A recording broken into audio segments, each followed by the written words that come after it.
morning all my dear students. This is C.K. Yadav and I am here again with the very first chapter of class 8 SST, chapter 1 our resources. इसमें हम लोगों ने कुछ हद तक पढ़ाई कर ली है, इसके आगे हम लोगों को पढ़ाई करना है। हम लोगों ने रिसोर्सेज का डेफिनेशन पढ़ चुका है, नेचुरल रिसोर्सेज भी हम लोगों ने पॉसिबली पढ़ ही चुका है। अब जो है हम लोग रिसोर्सेज का क्लासिफिकेशन पढ़ेंगे। Okay, resources are classified in different ways. स्रोतों को जो है निम्नलिखित तरीके से निम्नलिखित ग्रुप में बांटा गया है। चलिए, सबसे पहला है general classification of resources. General classification of resources में हम लोग पढ़ चुके हैं, जिसमें natural resources, human resources and human made resources को हम लोगों ने पढ़ा है। Natural resources, human resources and human made resources हम लोग पढ़ चुके हैं।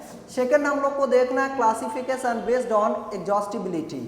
ये सबसे पहले हम लोग इस एग्जॉस्टिबिलिटी वर्ड का मतलब समझेंगे। देखिए, एग्जॉस्ट का मतलब होता है थक जाना, समाप्त हो जाना, उसी से बना है एग्जॉस्टिबिलिटी, अर्थात उसकी समाप्ति, अर्थात स्रोत के समाप्त होने के आधार पे स्रोत को कितने भागों में विभक्त किया गया है, उसी को पढ़ना है हम लोगों को क्लासिफिकेशन बेस्ड ऑन एग्जॉस्टिबिलिटी में। तो इसमें माय डियर स्टूडेंट्स दो प्रकार पढ़ना होता है। एग्जॉस्टिबिलिटी के हिसाब से अगर देखें तो दो प्रकार का रिसोर्सेज होते हैं। एक रिन्यूएबल रिसोर्सेज होता है, दूसरा नॉन रिन्यूएबल रिसोर्सेज होता है। Renewable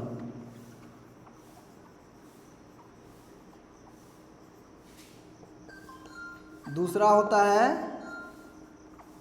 non renewable.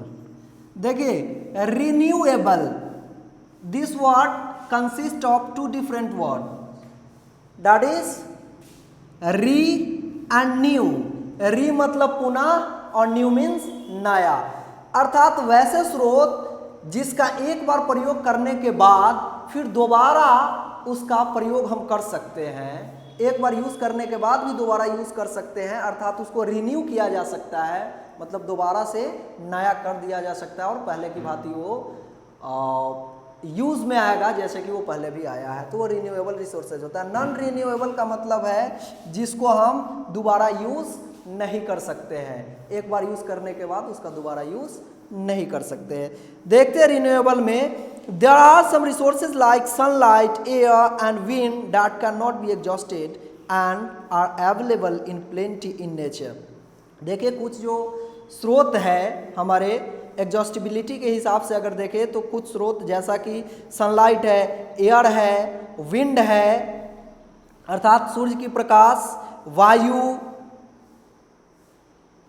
That can not be exhausted, ये कभी समाप्त नहीं हो सकता, ये कभी समाप्त नहीं हो सकता, and are available in plenty, और बहुतायत मात्रा में ये प्रकृति में उपस्थित है।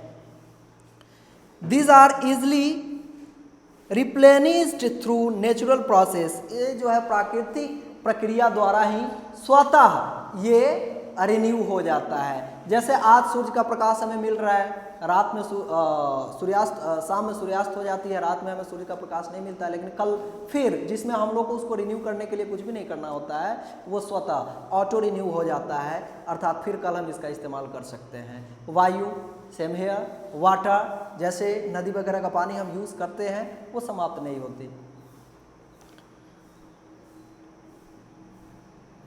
For example solar energy, wind energy. अच्छा, इसमें एक चीज और देखेंगे हम लोग कि सच रिसोर्सेज आर कॉल्ड रिन्यूएबल और इन एग्जॉस्टिबल। इसको हम रिन्यूएबल या इन एग्जॉस्टिबल रिसोर्स कहते हैं ऐसे रिसोर्सेज को। For example solar energy, wind energy, water etcetera, ये सब का जैसे देखिए सोलर एनर्जी हमें कहाँ से मिलता है, सनलाइट से मिलता है। विंड एनर्जी हम ऑब्टेन करते हैं वायु से, जैसे विंड मिल वगैरह चलाने के लिए इसका इस्तेमाल किया जाता है। बड़े पैमाने पे हमारे देश में तो विंड मिल चलाने के लिए विंड का यूज़ नहीं किया जाता, लेकिन कुछ अदर कंट्रीज जैसे आई थिंक म्यांमार में इसका इस्तेमाल विंड मिल के तौर पर किया जाता है। विंड का इस्तेमाल विंड मिल को चलाने के लिए किया जाता है। वाटर एटसेट्रा ये सब के सब क्या है, रिन्यूएबल या इनएग्जॉस्टिबल रिसोर्सेज है। They are not likely to be lost due to excessive और अनवाइज यूज। इसका प्रयोग अगर हम ज़्यादा भी करते हैं, बुद्धिमानी से नहीं भी करते हैं, तो ये समाप्त होने वाला नहीं है। इसलिए तो ये इनएग्जॉस्टिबल रिसोर्सेज है। However, these resources may lose their utility due to human activities. For example, water though available in plenty becomes unless if it gets polluted. देखिए ये जो है एक वाटर का उदाहरण लिया गया है कि जल भी रिन्यूएबल यानी इनएग्जॉस्टिबल रिसोर्स है, परंतु इसको मानव क्या करता है, अपने एक्टिविटी द्वारा अर्थात due to the human activities water get filthy, वो गंदा हो जाता है और वो यूज़ करने लायक नहीं रह जाता है। इस वजह से हमारी ये दायित्व है, it's the responsibility of the human being to use water wisely so that we can use it again and again. Non renewable resources के बारे में हम लोग कुछ देखेंगे। Non renewable natural resources are those that are limited in supply and are not restored और are restored slowly by natural process. देखिए non renewable resources वैसे रिसोर्सेज है जिसको हम एक बार इस्तेमाल कर लेते हैं तो वह लगभग दोबारा इस्तेमाल करने के लायक नहीं होता, वो पुनः उसका उत्सर्जन नहीं होता है, वो लिमिटेड है।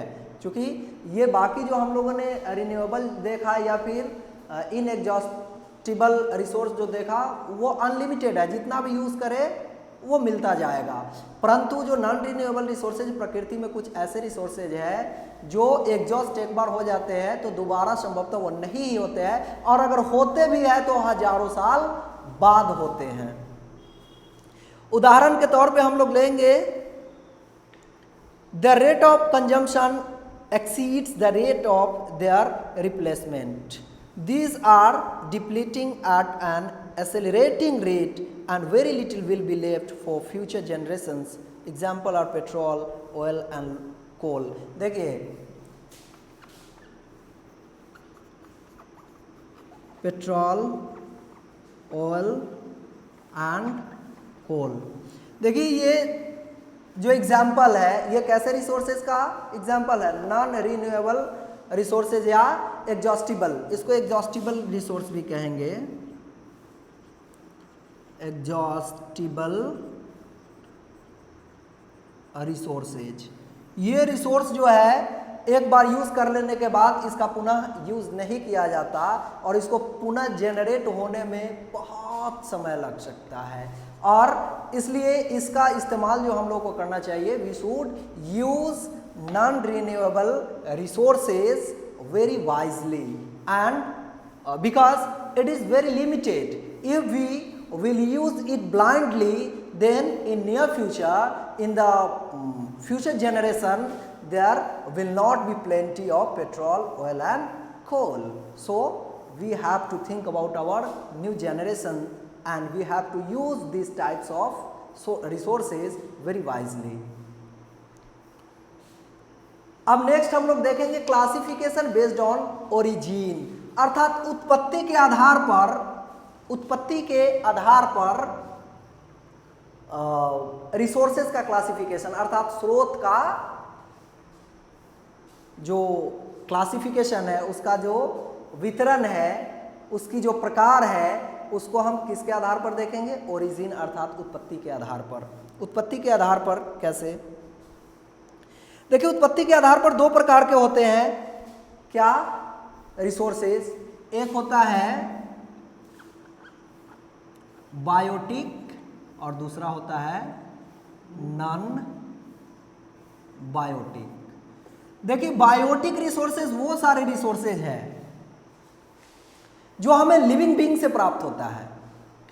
लिविंग बीइंग से प्राप्त होता है मतलब क्या, सजीव से जो चीज हमें प्राप्त होता है। और जो अच्छा, सबसे पहले आप लोगों को बार बार इस बात को ध्यान में रखना जरूरी है कि जो रिसोर्सेज है वो ह्यूमन नीड्स को सेटिस्फाई करता है, अर्थात स्रोत जो होता है मानव की जरूरतों की पूर्ति करता है। तो कुछ ऐसे रिसोर्सेज है, कुछ ऐसे स्रोत है जो बायोटिक है और कुछ जो है नॉन बायोटिक है। बायोटिक का मतलब वैसे रिसोर्सेज जो हमें कहाँ से प्राप्त होता है, लिविंग बीइंग से प्राप्त होता है, सजीव से प्राप्त होता है। जैसे हम लोग कह सकते हैं पेड़ पौधे एवं जानवरों से प्राप्त होते हैं। तो पेड़ पौधा और जानवर क्या है, वो लिविंग बीइंग्स है, अर्थात वो सजीव है, उसमें जिंदगी होती है। जिसके पास जिंदगी है, something which has life is called living being. जिसके पास जीवन है वो लिविंग बीइंग कहलाता है। तो उससे जो कुछ भी स्रोत हमें मिलता है, जो हम अपने दैनिक जीवन में इस्तेमाल करते हैं, वैसे रिसोर्स को हम बायोटिक रिसोर्स कहते हैं। जैसे जानवर से हमें क्या मिलता है, मीट मिलता है, उससे हमें दूध मिलता है, ठीक है, मांस, दूध आदि जो हमें, अंडा, ये सब किससे मिलता है, यह हमें जानवरों से मिलता है। पेड़ पौधे से जैसे चावल, दाल, सब्जी एट्सेट्रा जो हम प्राप्त करते हैं वो क्या है, वो बायोटिक के अंतर्गत आएगा। ठीक है, वो किस तरह के रिसोर्सेज है, बायोटिक टाइप ऑफ रिसोर्सेज है। अगर नॉन बायोटिक का उदाहरण हम ले,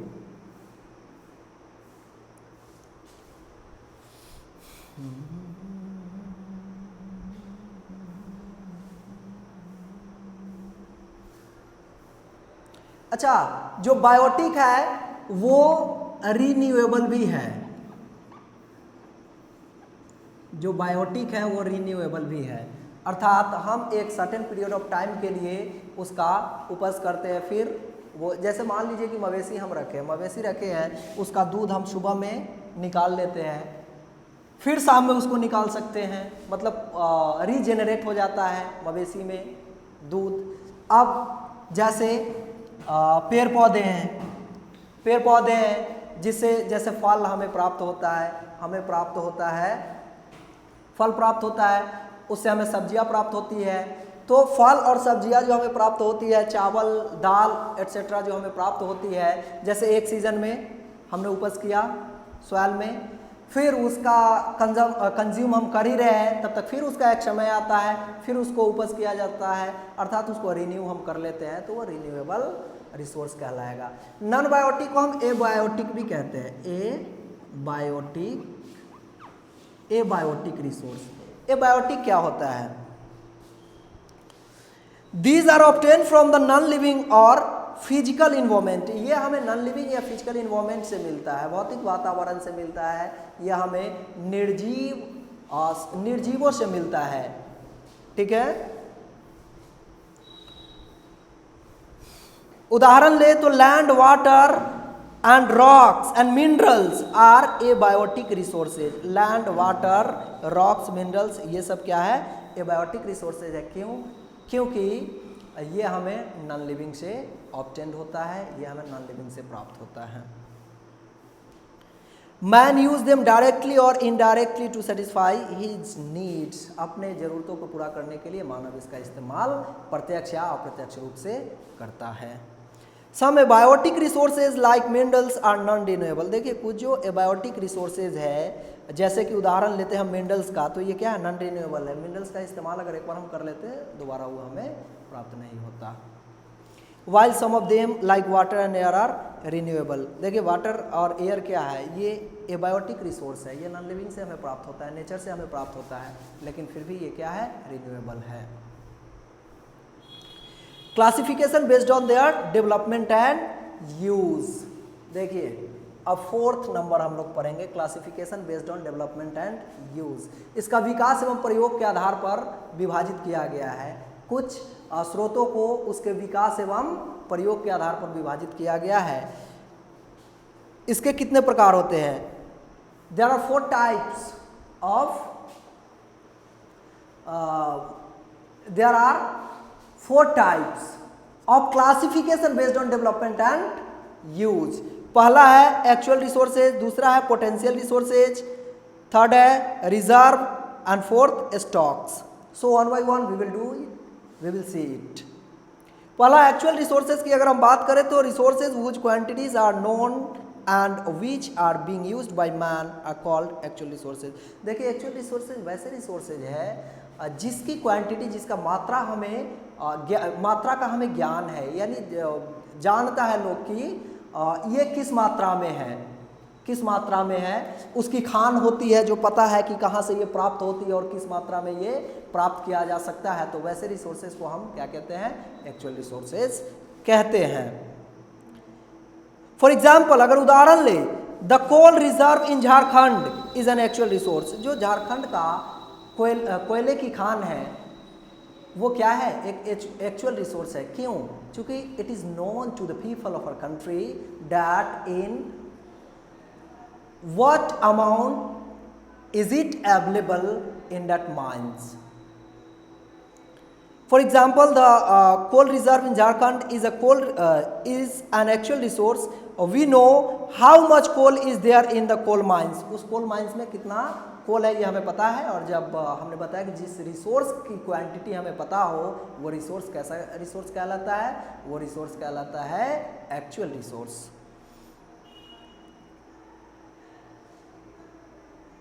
and we use it in many factories to produce energy. देखिए कोयले का इस्तेमाल हम बहुत सारे उद्योगों में सामग्रियों को उत्पादन के लिए करते हैं।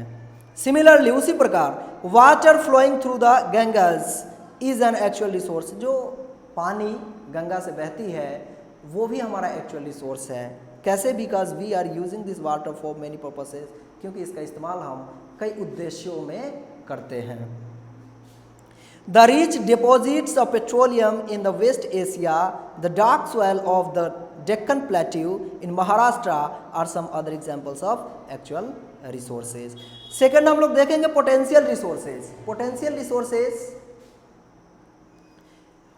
resources are those resources whose entire quantity may not be known and which can be used in the future. देखिए potential resources वैसे resources है जिसकी सही मात्रा का ज्ञान हमें नहीं होता, लोग को पता नहीं होता है कि किस मात्रा में अभी तो मिल रहा है, लेकिन जो जहाँ मिल रहा है उसको हम ले रहे हैं, उसका यूज कर रहे हैं, अर्थात उसका कंज्यूम कर रहे हैं, उसका कंजम्पशन हो रहा है, लेकिन हमें पता नहीं है कि कितना यूज कर लेंगे तो ये समाप्त हो जाएगा। ठीक है, और ये भी समाप्त हो जाएगा ऐसा पता नहीं, इसका पता नहीं कि किस मात्रा में, लेकिन ये जानकारी है कि भविष्य में इसका इस्तेमाल किया जा सकता है। वो पोटेंशियल मतलब it has potential to be used in the future, जिसके पास फ्यूचर में यूज होने का पोटेंशियल हो वैसा रिसोर्स को हम पोटेंशियल रिसोर्स कहते हैं। जैसे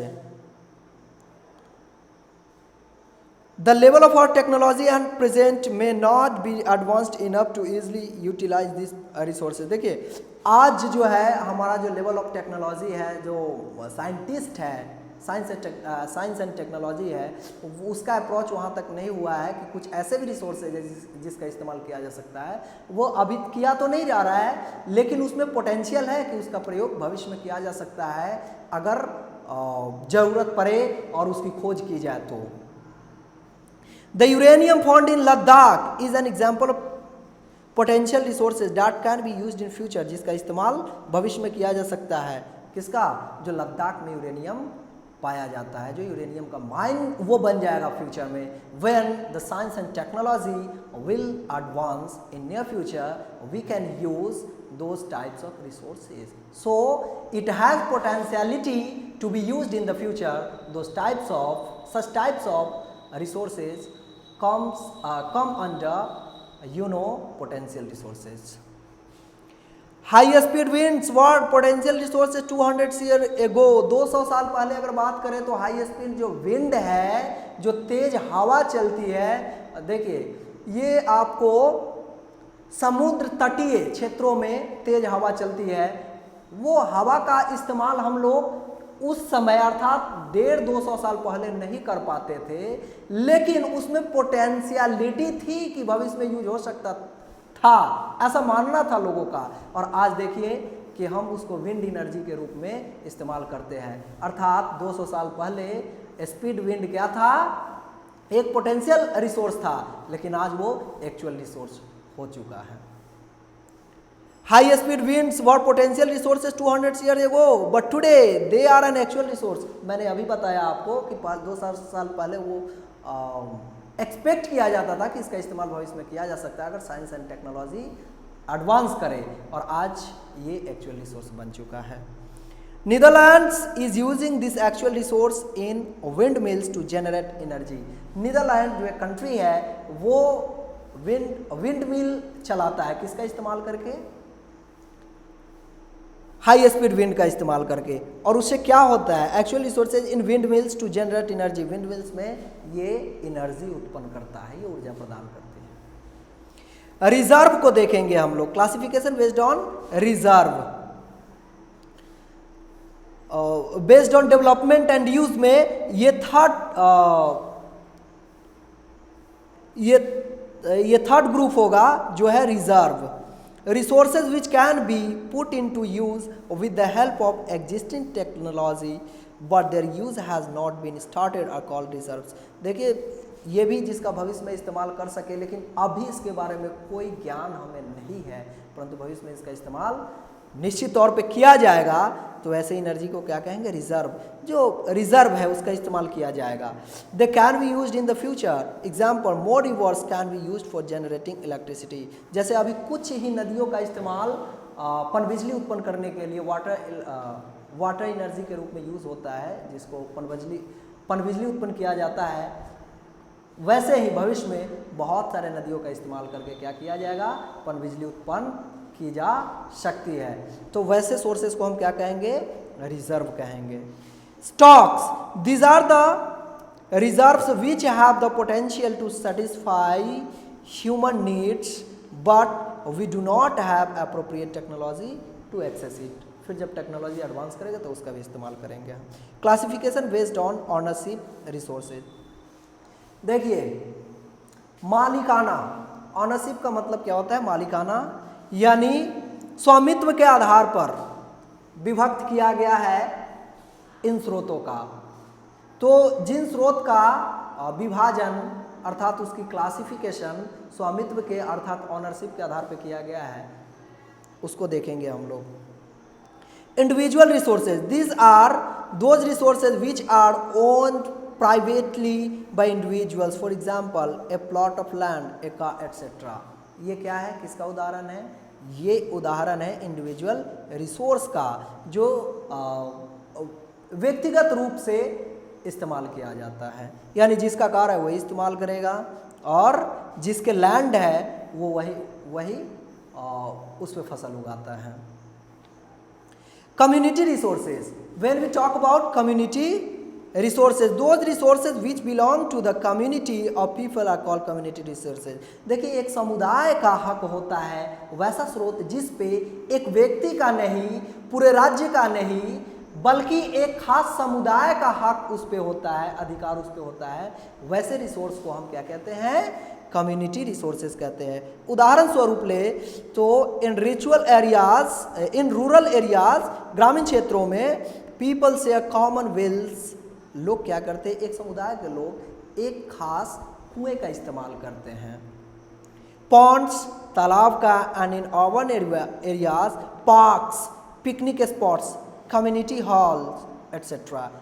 ऐसे ये जो रिसोर्सेज है ये कम्युनिटी रिसोर्सेज के अंतर्गत आते हैं। नेशनल रिसोर्सेज, जिसमें पूरे देश के लोगों का अधिकार होता है, पूरे देश के लोग उस रिसोर्स का इस्तेमाल अपने दैनिक जीवन में करते हैं। जैसे national resources are those resources which belong to the people of nation and live with in the political boundaries. देखिए यहाँ पॉलिटिकल बाउंड्रीज का मतलब एक साम्राज्य, एक देश के अंदर जितने सारे लोग रहते हैं उन सब का समान अधिकार जिन स्रोत पे होता है, उस स्रोत को हम क्या कहते हैं, उस स्रोत को हम नेशनल रिसोर्स कहते हैं। जैसे reverse, minerals, forests etcetera. International resources, देखिए वैसा रिसोर्स होगा इंटरनेशनल जो अंतर्राष्ट्रीय स्रोत, अर्थात जिसमें पूरे विश्व के लोगों का अधिकार होता है, पूरे विश्व की कंट्रीज़ का इक्वल राइट होता है उस सोर्स पे, अर्थात उस स्रोत का इस्तेमाल करने का इक्वल राइट होता है। The resources which is lie beyond the international the resources which lie beyond the territorial waters of country in open seas and oceans. देखिए खुले जो समुद्र है, महासागर है, उसका इस्तेमाल लोग एक देश से दूसरे देश में जाने के लिए क्या करते हैं और उस पर सबका अधिकार होता है, सब उसका इस्तेमाल करते हैं, तो वैसे रिसोर्सेज को हम इंटरनेशनल रिसोर्सेज अर्थात अंतर्राष्ट्रीय स्रोत कहेंगे। Data regulated and managed by international institutions are called international resources. No single country can utilize this resources. कोई भी कंट्री इसका इस्तेमाल नहीं कर सकता है without the permission of the international organisations. बिना अंतर्राष्ट्रीय संगठन के अनुमति के कोई देश पार्टिकुलरली इंडिविजुअली उसका इस्तेमाल नहीं कर सकता है। उसके लिए एक ऑर्गेनाइजेशन है जिसे परमिशन लेना होता है और कोई भी कंट्री इसका इस्तेमाल कर सकता है बोनाफाइड इंटेंशन से। बोनाफाइड इंटेंशन से मतलब whose intention is clear and for the development of its country or other ones.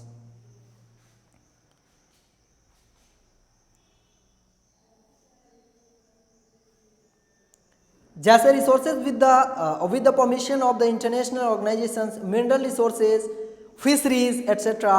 are some examples of international resources. अंतर्राष्ट्रीय रिसोर्सेज के अर्थात अंतर्राष्ट्रीय स्रोत के कुछ एग्जाम्पल्स हैं। क्या है? फिशरीज अर्थात मछली मारना, और मिनरल जो पाया जाता है उसमें समुद्र में, आपको पता होगा कि we get iodine from the oceans and those types of resources are obtained from seas and oceans and here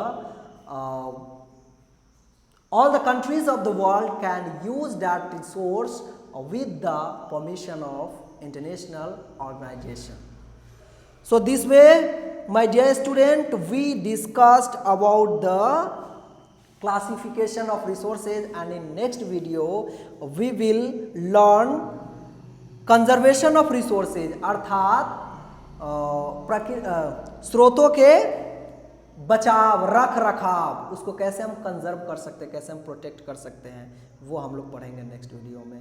तो मैं आप लोग को होमवर्क देता हूं कि जितना मैंने पढ़ाया उसको तो पढ़ ही लेना है और कुछ टॉपिक्स को भी मेमोराइज करना है, और नेक्स्ट जो कंजर्वेशन ऑफ रिसोर्सेज है इसको आप एक बार पढ़ लेंगे ताकि जब मैं पढ़ाऊँ ज़्यादा समझ में आए। That's all.